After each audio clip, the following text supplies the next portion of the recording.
Assalamualaikum warahmatullahi wabarakatuh. Hai semuanya.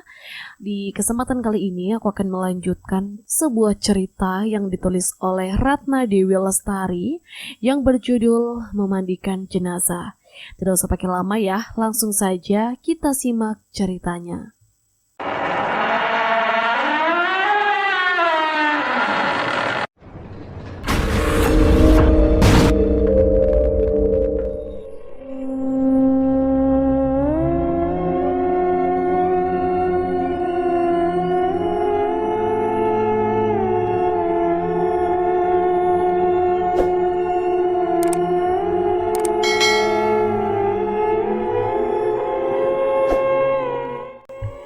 Ibu mertuanya yang menepuk punggungnya.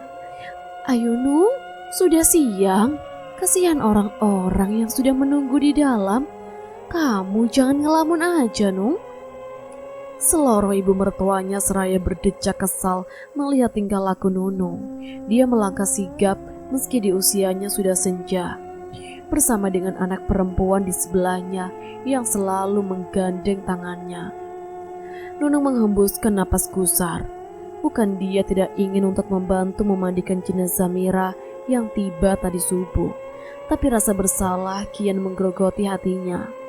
Dia masih berpikir, jika saja ia tadi malam mau sedikit menyingkirkan rasa malasnya dan segera menemui orang tua Mira. Nunung yakin saat ini Mira masih dalam keadaan baik-baik saja. Saat mereka semakin dekat dengan rumah Mira, Nunung heran melihat orang-orang memakai masker. Memang bukan hal yang aneh sebenarnya, apalagi kampungnya baru saja terbebas dari virus COVID yang sempat menyerang. Tapi semenjak ada himbauan presiden untuk tidak memakai masker, warga kampungnya sudah tidak pernah lagi memakai masker untuk kegiatan sehari-hari. Mbak Lastri, kenapa orang-orang pakai masker? Apakah virus COVID ada lagi? Tanya Nunung seraya menjauhi lengan ipar perempuannya itu. Lastri menghentikan langkah, begitu juga dengan Sumini, ibu mertua Nunung.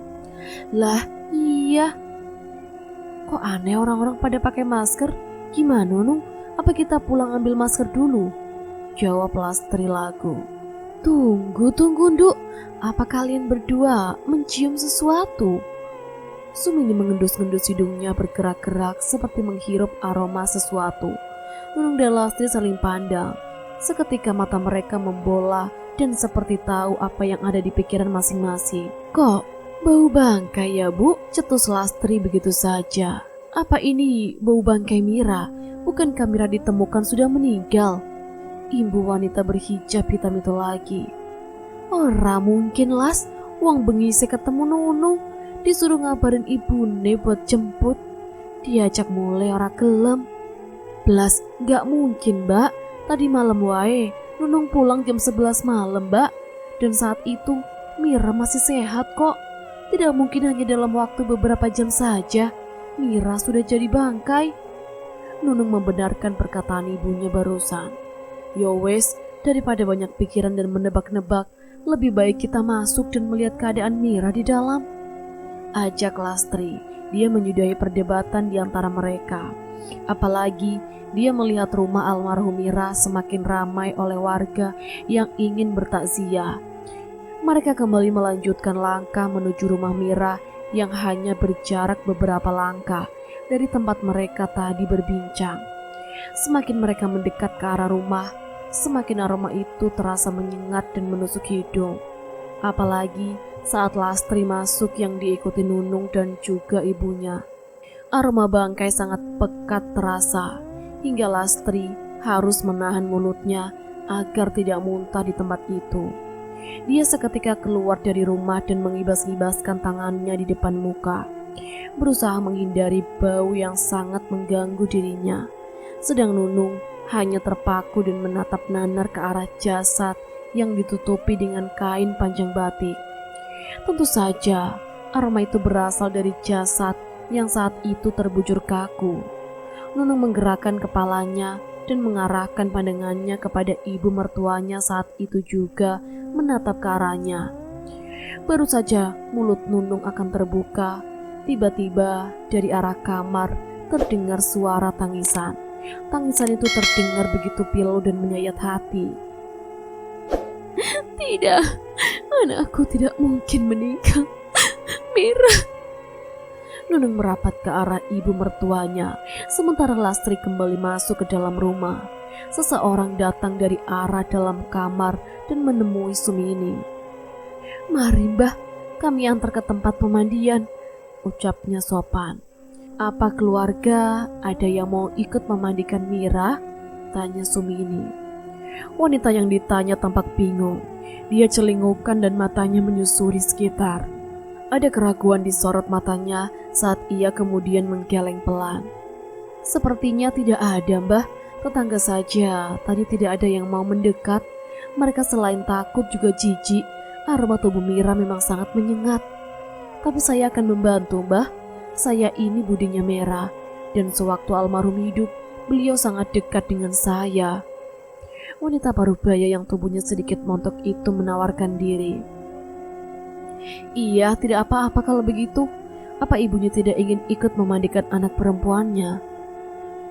Mbak Mariani shock, Mbah. Dari semenjak kedatangan Mira, Mbak Mar bolak-balik pingsan. Ini barusan pingsan lagi. Ya mau gimana, Mbah? Mira anak kesayangannya. Papar wanita berjilbab coklat tua itu dengan serius. Yo wes, kita siap-siap di belakang. Tolong bapak-bapak, suruh angkat mayitnya. Tita Sumini yang selangsung diangguki wanita itu. Mereka lalu mengikuti langkah budinya Mira ke arah belakang menuju tempat pemandian jenazah. Tempat itu sudah selesai dibuat. Tempat pembaringan jenazah yang terbuat dari stainless steel sudah tertata rapi berdiri di samping drum plastik besar beraroma jeruk purut yang begitu menyengat. Mira dibunuh, Mbah. Jasadnya sangat mengenaskan. Mbah jangan terkejut nanti saat melihat kondisi tubuh dan wajah Mira. Ungkap budinya Mira saat Sumini mulai mempersiapkan diri. Tangannya yang saat itu ia lapisi dengan sarung tangan langsung berhenti dan melesatkan pandangan ke arah wanita tadi. Diperkirakan sudah lewat 24 jam kematiannya karena tubuhnya sudah membusuk dan mulai mengembung imbunya lagi. 24 jam? Itu tidak mungkin. Oh, tadi malam saya... Shh, sudah Nung, jangan dilanjutkan. Itu mayatnya datang. Sumini memotong ucapan menantunya. Bukan ia tidak sopan, tapi ia tidak ingin Nunung sampai keceplosan. Nunung mengangguk mengerti. Sama sekali tidak sakit hati.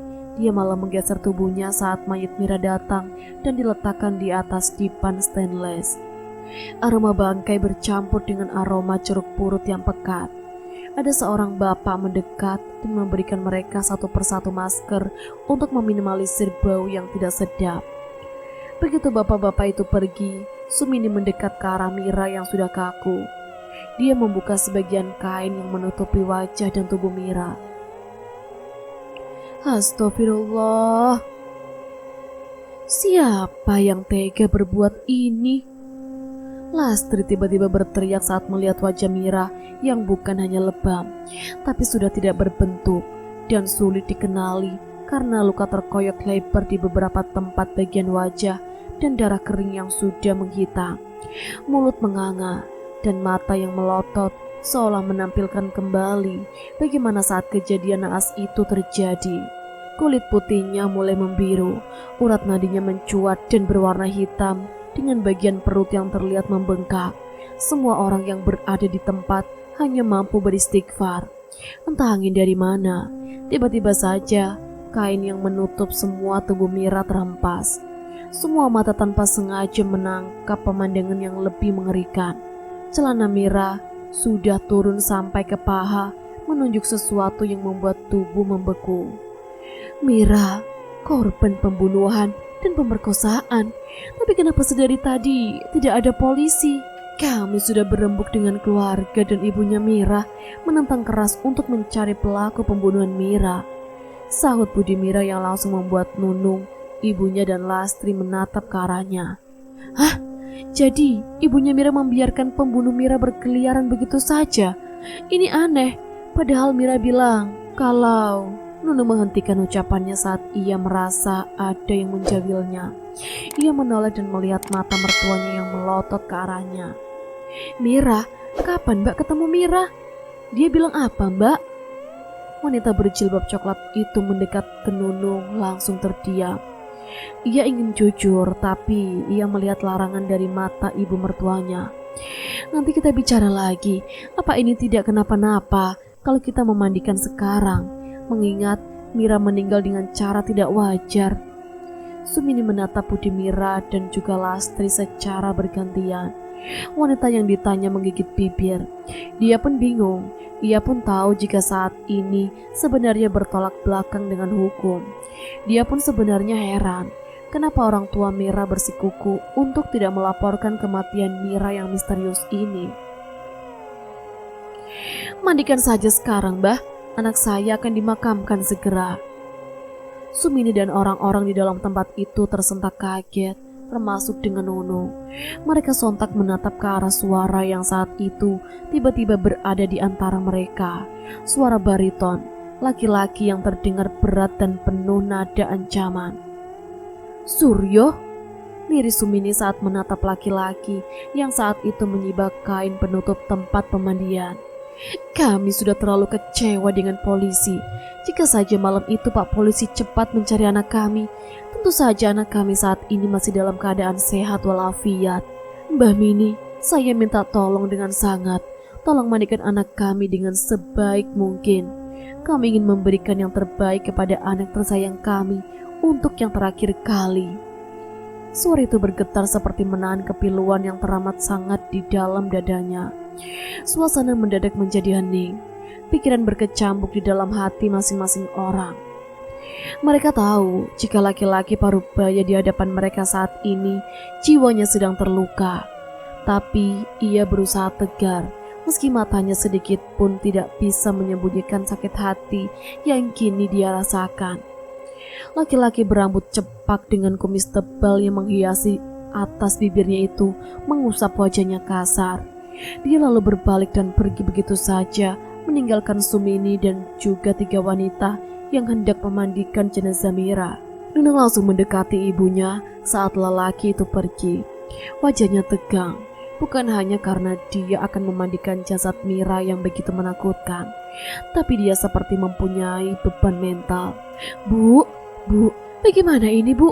Apa tidak mengapa kalau kita memandikan mayat Mira sekarang? Takutnya nanti ada polisi datang dan kita... Sudah Mbak, kita turuti saja permintaan Mas Suryo tadi. Sesungguhnya saya juga takut, tapi mau bagaimana lagi? Ini sudah keputusan keluarga. Wanita bertubuh sedikit gempal itu mendekat dan menyela pembicaraan Nunung dan juga ibu mertuanya. "Yo wes, ayolah Bu, kita selesaikan fardu kifayah ini. Kasihan juga melihat Mira berlama-lama dianggurin," ujar Lastri seraya menjemput sarung tangan yang ada di kaki Mira. Sumini mengangguk pelan. Orang tua itu lalu menyuruh Nunung berdiri di sampingnya dan Sulastri berada di seberangnya. Dia lalu menyuruh Sulastri dan juga Nunung membentangkan kain di atas jenazah yang telah kaku. "Kamu bantu saya membuka celana dan baju Mira," titah Sumini kepada budinya Mira. Wanita itu mengangguk pelan dan dengan sikap membantu Sumini untuk membuka celana panjang yang dikenakan oleh Mira. Sumini lalu meraih gunting yang berada di kaki Mira. Ia menggunting baju Mira dan pakaian itu dimasukkan ke dalam kantong yang memang sudah disediakan. "Nanti dikubur ya, jangan dibakar. Kasihan Mira," pesan Sumini pada wanita di sebelahnya. "Enci Mbah," sahutnya dengan anggukan. Baju yang masih menyisakan darah kering itu mereka singkirkan dan taruh di tempat yang dirasa aman.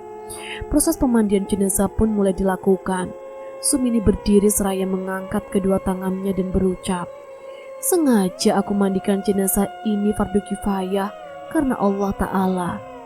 Sumini lalu membasuh tubuh Mira beberapa kali. Ia mulai membersihkan darah kering dengan tangannya serentak dengan guyuran air dari Lastri.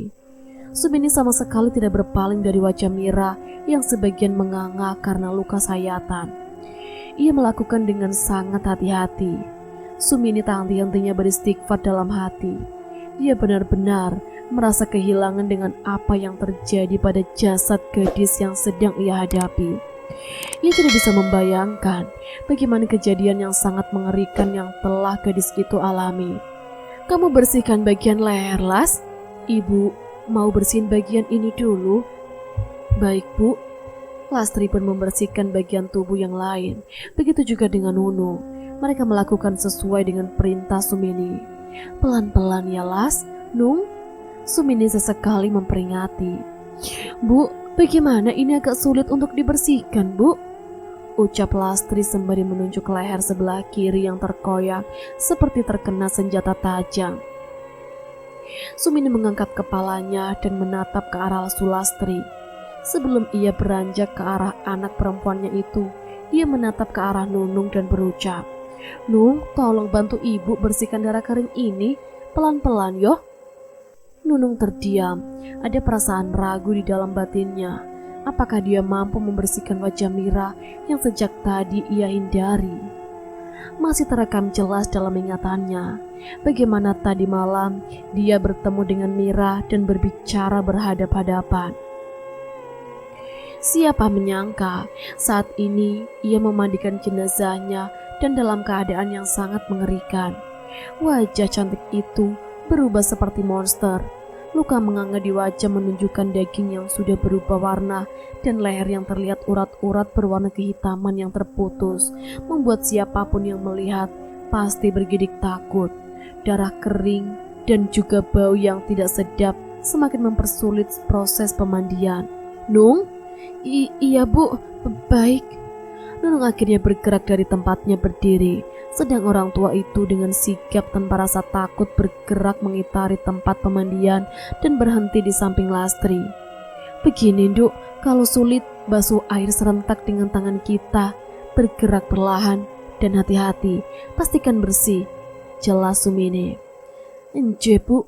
Sementara Sumini berjibaku bersama Lastri, Nunung menggerakkan kepalanya takut-takut. Sekilas dia tadi melihat wajah Mira yang terluka parah. Nunung menarik napas dalam dan mengembuskan perlahan, berusaha mengusir rasa takut yang sempat membayangi pikirannya. Setelah ia rasa tenang, Nunung perlahan mengarahkan matanya menatap wajah Mira. Seketika tubuhnya bergetar hebat saat melihat mata Mira yang tiba-tiba terbuka. Bu, matanya melek, Bu."